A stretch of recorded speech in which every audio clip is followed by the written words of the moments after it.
Dear children of God, just I want to read Psalms number 1, verse number 2. See, but there is written like this, but he delights in the law of the Lord, and his law he meditates day and night.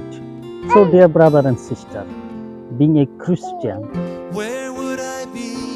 how the word of God says to us, two things here we can see. Do we delight in the law of the Lord? Do we meditate day and night?